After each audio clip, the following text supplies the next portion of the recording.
because ultimately he is invested in the success of your story, which is that you may be lifted and that he may be glorified in it and because of it.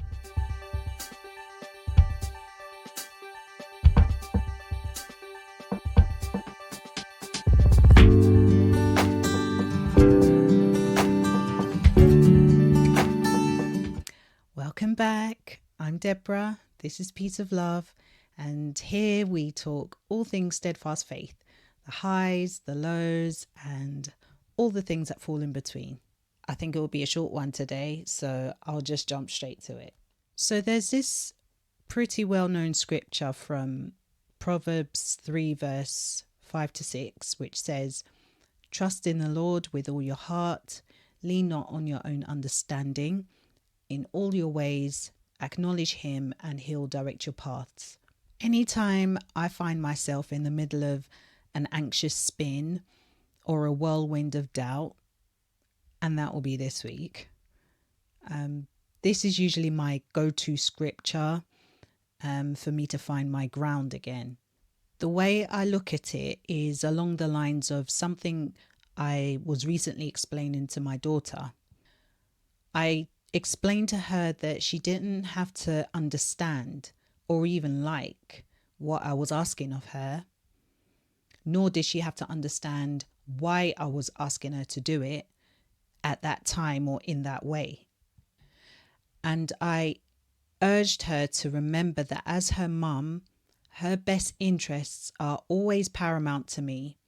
And so she can trust that anything I ask her to do is usually part of a bigger reason or a wider plan that will benefit us both. And that if she tarried or did something too hastily or not at all, either she or I would have to spend additional time either undoing or redoing, which would only impact the momentum and morale of the moment that we're in. I mean, clearly I never said all of this verbatim to her, but that was the essence of it. And I realized that the same is true for our relationship with our Father.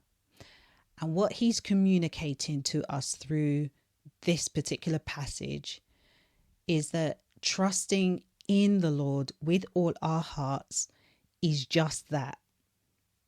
No buts. Irrespective of our understanding or lack thereof, we are required to trust him regardless.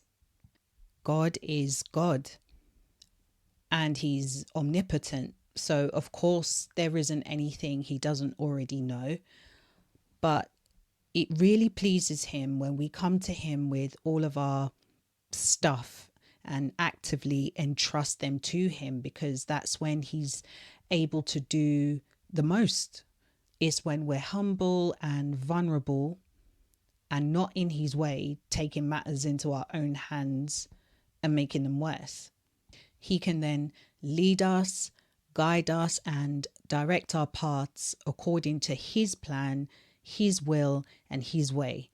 The next verse even goes on to say that we shouldn't be wise in our own eyes, because when we try it, we usually set ourselves back or even off course altogether.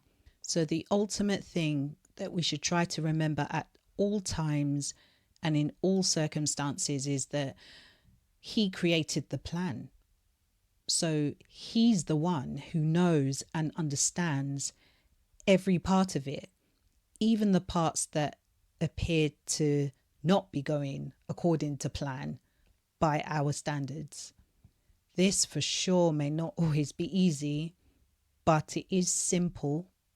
And it's that we are to consult him in everything, ask him for help when we need it, and follow his lead wherever he points, all the while trusting that he'll usher us in the direction that we should be headed, because ultimately he is invested in the success of your story, which is that you may be lifted and that he may be glorified in it and because of it. I hope this has blessed you.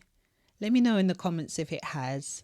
If it hasn't, and what other ways you use to combat those anxious times, those times where you just don't have any understanding of what's going on, and you're finding ways to press forward.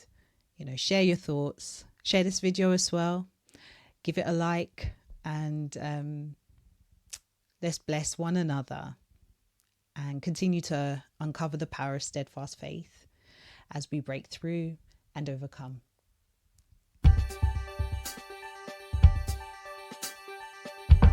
Thanks for watching. Don't forget to like, comment, subscribe.